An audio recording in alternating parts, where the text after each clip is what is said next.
اب اللہ تعالیٰ نے موت کا وہ منظر بیان کیا ہے۔ انسان کی زندگی کا بہت ہی بے بسی کا منظر ہوتا ہے۔ بڑے سے بڑا فرعون بھی اس ٹائم پر بالکل بے بس ہو جاتا ہے۔ انسان کی ساری اکڑ ختم ہو جاتی ہے۔ جو بھی اقتدار، آرام، آسائش کی پٹی اس کی آنکھوں پر بندھی ہوتی ہے وہ موت کے فرشتے کو دیکھتے ہی ساری پٹیاں کھل جاتی ہیں۔ غفلت کی بھی اور دنیا کی اور خواہشات کی۔ خواہشات تو اتنی زیادہ ہیں کہ زندگی ختم ہو جاتی ہے، خواہشات ختم نہیں ہوتی۔ لیکن انسان جب ایسے ٹائم پر پہنچتا ہے کہ بالکل ڈیڈ بیڈ پر پڑا ہوتا ہے، اس وقت بے بسی کا وہ عالم ہوتا ہے، مایوسی ہونے لگتی ہے اس کو۔ گھر میں شور مچا ہوا ہوتا ہے کہ جاؤ کسی ڈاکٹر کو بلا کر لاؤ، فلاں کو بلاؤ، حکیم کو بلاؤ، مگر اس کو پتہ ہوتا ہے کہ اب کوئی فائدہ نہیں ہے۔ زبان بھاری ہونے لگتی ہے اس کی، پتہ چل جاتا ہے کہ میں نے اب بچنا نہیں ہے۔ لمبے لمبے سانس آنے لگتے ہیں، پلکیں جھکنے لگتی ہیں، گلے سے عجیب آوازیں آنے لگتی ہیں۔ اس وقت اس کے بھائی، ماں باپ، رشتہ دار، بچے سب کھڑے رو رہے ہوتے ہیں اور زبان کچھ نہیں بول پاتی۔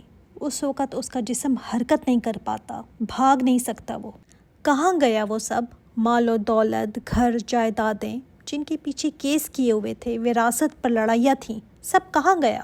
اب آگے وہ ذکر آ رہا ہے جس کو ہم سننا نہیں چاہتے کہ چھوڑو، ڈپریس مت کرو، مجھے نہیں سننا۔ جس چیز سے ہم بھاگتے ہیں اللہ تعالیٰ نے وہی ذکر یہاں پر کر دیا، اس لیے کہ یہی بات انسان کو سیدھا رکھتی ہے، غفلت سے نکالتی ہے، حقیقت بتاتی ہے کہ آخر میں انجام کیا ہے۔ آج اگر آنکھیں نہ کھولیں تو اس وقت تو کھل ہی جانی ہے، اچھے کی کھل جاتی ہیں۔ سوچیں اس وقت کو، فَلَوْلَا إِذَا بَلَغَتِ الْحُلْقُومَ، پھر کیوں نہیں جب پہنچتی ہے، کیا یہ نہیں بتایا گیا؟ حلق کو پہنچتی ہے، کیا پہنچتی ہے حلق کو؟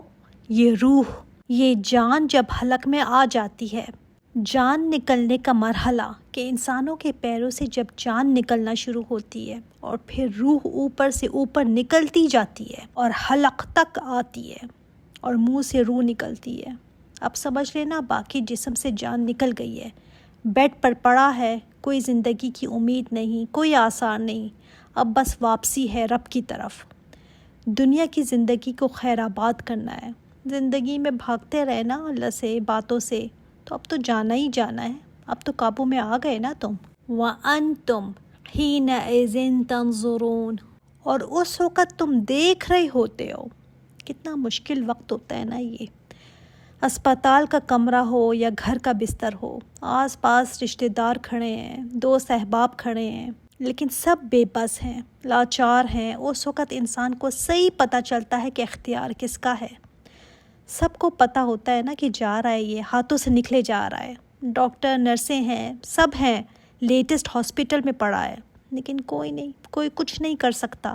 یہاں سے اب اس کا رشتہ ٹوٹ رہا ہے اور وہاں سے جا کر جڑ رہا ہے، یہاں کی چیزیں مدھم ہو رہی ہیں اور وہاں کی نظر آنا شروع ہو گئی ہیں۔ وَنَحْنُ أَقْرَبُ إِلَيْهِ مِنْكُمْ وَلَكِنْ لَا تُبْصِرُونَ، اللہ تعالیٰ نے فرمایا ہے ہم اس وقت زیادہ قریب ہوتے ہیں اس سے تمہاری نسبت، ہم مرنے والوں کے زیادہ قریب ہوتے ہیں تمہاری نسبت۔ تم سوچتے ہو میں قریب کھڑی ہوں، میں پہنچ گئی ہوں، نہیں، تم قریب نہیں ہو، ہم زیادہ قریب ہیں اس کے، لیکن تم دیکھ نہیں پاتے، تمہیں پتہ ہی نہیں چلتا اس وقت کمرے میں کتنے فرشتے ہیں۔ نحنو سے مراد فرشتے ہیں، اللہ تعالیٰ کے حکم سے ہی فرشتے آتے ہیں، اور وہ فرشتے جو ساری زندگی اسی کی حفاظت پر معمور رہے، وہی ملک الموت کے ساتھ مل کر اب جان نکالیں گے۔ ملک الموت تو روح وصول کرتی ہے باقی یہ کام کر رہے ہوتے ہیں اور ساتھ ساتھ شامل ہوتے ہیں۔ یہاں پر ایک بستر مرگ پر پڑے شخص کی تصویر کھینچی گئی ہے کہ دیکھو اس وقت کیا عالم ہوتا ہے، چاہے کوئی کتنی ہی منتیں کرے، اس وقت اپنا مال پیش کرے، کتنے ہی بڑے خزانے پیش کر دے، اس وقت موت سے چھٹکارا نہیں پا سکتا۔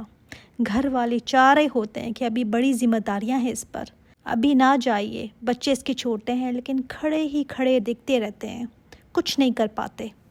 پھر دوسرا معنی اس کا یہ بھی ہو سکتا ہے کہ اللہ تعالیٰ زیادہ قریب ہوتے ہیں، کیونکہ واقعی میں اللہ تعالیٰ انسان کے حبل الورید یعنی اس کی شہرک سے بھی زیادہ قریب ہے۔ ہمیں تو نظر نہیں آ رہا ہوتا ہے، لیکن اللہ تعالیٰ اپنی صفات کے لحاظ سے قریب ہوتا ہے۔ اللہ تعالیٰ نے سورہ قیامہ میں دکھایا ہے کہ جب روح حلق تک پہنچ جاتی ہے نا، تو کہا جاتا ہے کوئی ہے دم درود کرنے والا، کچھ کرو کچھ کرو، لیکن اس وقت بس دیکھتا ہی رہ جاتا ہے کہ اب جدائی کا ٹائم ہے اور پنڈلی سے پنڈلی مل جاتی ہے۔ دیکھیں نا، ایک دن تو اس طرف جانا ہی ہے ہمیں۔ آپ دیکھیں سال، مہینے، دن کیسے گزرے چلے جا رہے ہیں نا، روانگی کا ٹائم قریب آتا چلا جا رہا ہے، اور ہمیں لیکن پریشانی نہیں ہے ویسے کہ میرا ہوگا کیا، میرے ساتھ ہوگا کیا۔ جو نیک ہوتے ہیں نا، ان کے لیے تو اللہ تعالیٰ یہ ٹائم آسان فرما دیتے ہیں، مگر ٹلتا یہ کسی کے لیے نہیں ہے۔ ایسا کوئی نہیں ہے جو کہہ سکے کہ میں اس سے بچ سکتا ہوں۔ فَلَوْلَا إِن كُنتُمْ غَيْرَ مَدِينِينَ، پھر کیوں نہیں، اگر تم نہیں بدلہ دیے جاؤ گے، مطلب اگر تم سمجھتے ہو نا کہ کوئی بدلے کا دن نہیں ہے، جزا سزا کا کوئی دن نہیں ہے، کوئی قیامت پوچھ کا دن نہیں ہے، اگر یہ مائنس کر لیا جائے نا، تو یہ جو دو آیتیں ہیں نا، آیت نمبر 83 اور 86، ان دونوں کا تعلق آیت نمبر 87 سے ہے۔ اس آیت کا بھی اور اس آیت کا بھی تعلق۔ پہلے آیت کو دیکھ لیتے ہیں۔ ترجعونها ان کنتم صادقین۔ انسان کو یہاں پر ایسا بے بس کر دیا گیا نا کہ تم روح کو پھیر لاؤ، لوٹا لاؤ۔ آیت نمبر 83 میں ہے نا کہ جب یہ جان حلق کو پہنچ جاتی ہے تو لوٹا دو اس کو، نکلنے لگی ہے جان، لوٹا کر دکھا دو۔ تم سمجھتے ہو نا بڑی چیز ہو تم، تو لے آؤ واپس روح کو جب وہ نکلنے لگے تو۔ اور پھر اگر تم سمجھتے ہو نا کہ تم بدلہ نہیں دیے جاؤ گے، کوئی دن نہیں ہے، تو لوٹا لو اپنی روح کو، روک لو، روک سکتے ہو تو۔ پھر ایک اور معنی، اگر انسان چاہتا ہے نا کہ اس میں اپنی مرضی کروں، کیوں میں کسی کی اطاعت کروں، کیوں میں کسی کے انڈر رہوں، کیوں؟ تم اللہ کی غلامی کو بوجھ سمجھتے ہو نا، نہیں کرنا چاہتے اس کی غلامی، بوجھ لگتا ہے تمہیں، تو لوٹا لو اپنے پیارے کو، اپنے رشتہ دار کو، خود اپنی روح کو۔ تم اتنے بے بس ہو نا کہ تم لوٹا ہی نہیں سکتے۔ کیا باتیں کرتے ہو تم، کتنے بے بس ہو تم۔ یہ آیت ان کے لیے ہے نا جو اکڑتے بہت ہیں۔ سب دیکھ رہے ہوتے ہیں جب جان حلق میں اٹک جاتی ہے، اس وقت سب یہی کہتے ہیں کہ اللہ بس اب آسانی کر دے اس کے لیے، لیکن کوئی یہ نہیں کر سکتا کہ 1 منٹ پہلے جان نکل جائے، کوئی نہیں۔ تو اگر سچے ہو نا تم اپنی بات میں، تو لوٹا لو خود اپنی روح کو، اپنے پیاروں کی روح کو، لیکن کسی کا اس وقت کوئی اختیار نہیں کہ وہ لوٹا لے۔ اب آگے اللہ تعالیٰ نے 3 انجام بتائے 3 طرح کے لوگوں کے، جس کا ذکر اس سورت کے شروع میں آیا تھا۔ سابقون الاولون، اصحاب المیمنہ اور اصحاب المشأمہ۔ اتنی خوبصورت صورت ہے نا یہ۔ شروع میں ان 3 گروہ کو دکھایا گیا، ان کے مقامات آخرت میں اب دکھائے گئے۔ اب دکھایا گیا کہ یہ دنیا سے کیسے روانہ ہوتے ہیں۔ موت کا وقت تو سب پر آتا ہے، لیکن روانگی سب کی ایک جیسے نہیں ہوتی۔ ہمیں تو نظر ہی نہیں آ رہا ہوتا نا کہ کیا ہو رہا ہے، ہم تو بس کھڑے دیکھ رہے ہوتے ہیں، کچھ نہیں پتہ چلتا کہ فرشتوں نے کب جان نکالنی ہے، اس کا یہ آخری منٹ یا آخری سیکنڈ چل رہا ہے، کون سے لمحے میں اس کی سانس نکلے گی، کچھ نہیں پتہ چلتا۔ فرشتے اس کو خوشخبریاں دے رہے ہیں یا نہیں، کچھ نہیں پتہ چلتا۔ لیکن اللہ تعالیٰ اپنے قرآن میں بتاتا ہے کہ رہا وہ انسان جو مقرب ہے۔ پتہ ہے نا مقرب کون ہوتا ہے؟ مقرب وہ ہوتا ہے جو اللہ تعالیٰ کے قریب ہو۔ قریب وہ ہوتا ہے جو نیکیوں میں سبقت لے جانے والا ہوتا ہے، گناہوں سے بھی اپنے آپ کو دور رکھتا ہے۔ گناہ کو تو چھوڑیں، وہ ان چیزوں سے بھی دور رہتا ہے جن کو اللہ اور اس کے رسول نے ناپسند کیا ہے، اس سے بھی وہ دور رہتا ہے۔ اتنا سینسیٹیو ہوتا ہے نا وہ اس معاملے میں کہ کہیں اللہ بس مجھ سے ناراض نہ ہو جائے۔ وہ یہ نہیں پوچھتا کہ کہاں لکھا ہے، اس کی سزا پہلے بتائیں کہ یہ کبیرہ گناہ ہے یا صغیرہ۔ اچھا یہ بتائیں کہ یہ قرآن میں ہے یا نہیں۔ اگر قرآن میں ہے تو ٹھیک ہے، مگر اگر حدیث میں ہے تو پھر کوئی اتنی بڑی بات نہیں ہے۔ وہ پھر اس طرح کی باتیں نہیں کرتا، وہ پھر چھوٹے بڑے گناہ نہیں دیکھتا، اس کے لیے اتنا ہی کافی ہے کہ یہ گناہ ہے، اللہ تعالیٰ نے اس کو گناہ قرار دیا ہے، رسول نے اس سے منع فرمایا ہے، اس پر لعنت بھیجی ہے، انہوں نے اس چیز کو ناپسند فرمایا ہے۔ وہ ایسا ہوتا ہے، وہ بے پرواہ نہیں رہتا، غافل نہیں رہتا، ایک ایک لمحے کو قیمتی جانتے ہوئے تیاری کر کے رکھتا ہے، اپنی آخرت کی تیاری کر کے رکھتا ہے، تو اس کے لیے پھر جانا بھی آسان ہے۔ ایسے کے لیے پھر کیا ہے؟ فروح و ریحان و جنت نعیم. ایک چیز نہیں ہے، روح بھی ہے، ریحان بھی ہے، جنت نعیم بھی ہے. اللہم اجعلنا منہم. اللہ تعالیٰ ہمیں ان میں شامل فرما دے. ہم تو اتنی جلدی یہ بھول جاتے ہیں نا، 4 دن کہیں چلے جائیں نا سب کچھ ہمیں بھول جاتا ہے، کیا پڑھا تھا، کیا سیکھا تھا. 4 دن کہیں آؤٹنگ پر چلے جائیں یا کوئی ایسی مجلس میں بیٹھ جائیں جو غفلت کی مجلس ہو تو سب کچھ بھول ہی جاتا ہے. کیا کرنا تھا، کیا پڑھا تھا میں نے، ہم تو اتنی جلدی بھولنے والے ہیں نا. اللہ ہمیں اس گروہ میں شامل فرما جو سابقون الاولون کا ہے. مومن کے لیے تو اعزاز ہے نا کہ فرشتے آئیں گے، جنت کی بشارت لے کر آتے ہیں، جنت کا کفن ساتھ لے کر آتے ہیں، جنت کی خوشبو لے کر آتے ہیں. اس لیے کہا گیا نا کہ روح اور ریحان بھی ہے. روح کیا ہے؟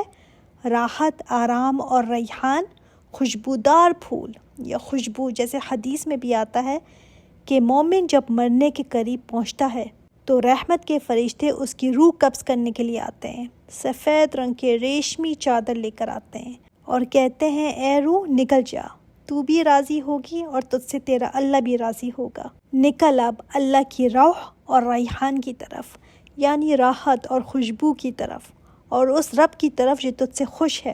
تو روح جب نکلتی ہے نا تو اس کی خوشبو مشک کی طرح ہوتی ہے اور فرشتے اس کو ہاتھوں ہاتھ لیتے ہیں. یعنی ہر فرشتے کی کوشش ہوتی ہے کہ میں اس کو لوں، میں اس کو لوں، یعنی آنر سمجھتے ہیں نا کہ میں اس کو لوں.